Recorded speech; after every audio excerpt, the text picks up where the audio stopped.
মানুষের রুচি দিন দিন আরো নষ্ট হয়ে যাচ্ছে, নারী সবসময় টাকার জন্য পাগল, এটাই তার প্রমাণ হলো। জয়পুরহাটে 22 বছরের একজন কুমারী নারী 66 বছরের একজন বৃদ্ধের কাছ সাথে বিবাহ বন্ধনে আবদ্ধ হলো। হায় হায় নারী, তুমি কি চাও?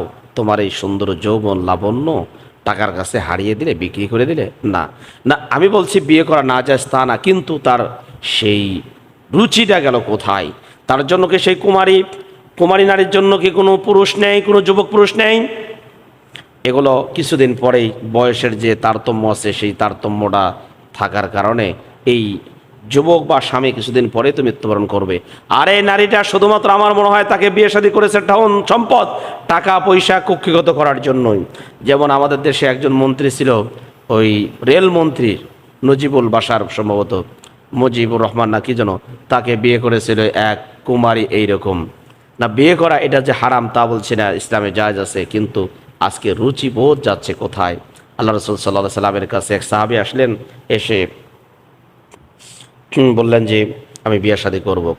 বিয়ে শাদী করেছি। তখন জিজ্ঞেস করলেন কুমারী না সাইয়েবা, অর্থাৎ বিবাহিতা নারী নাকি অবিবাহিতা নারী? তো বলছে যে বিবাহিতা নারী, অবিবাহিত নারী। ঠিক আছে, তার হাতে মেহেদিও আছে, ইত্যাদিও আছে।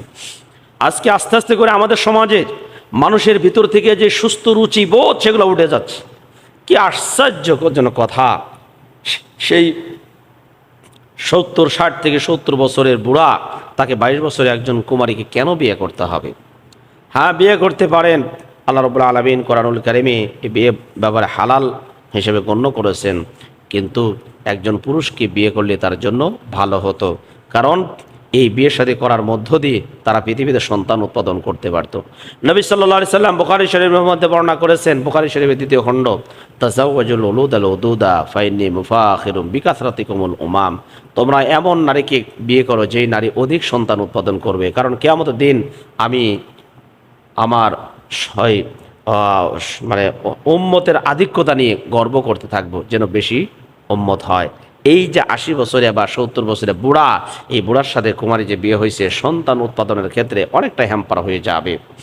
আবার কিছুদিন পরে যখন এই স্বামী মারা যাবে, তখন এই মেয়েটা স্বামীহীন হয়ে যাবে, তার টসটস যৌবন থাকবে, তখন সে আরেকজনকে আবার বিয়ে করবে অথবা অন্যায় অপকর্মের সাথে জড়িত হবে।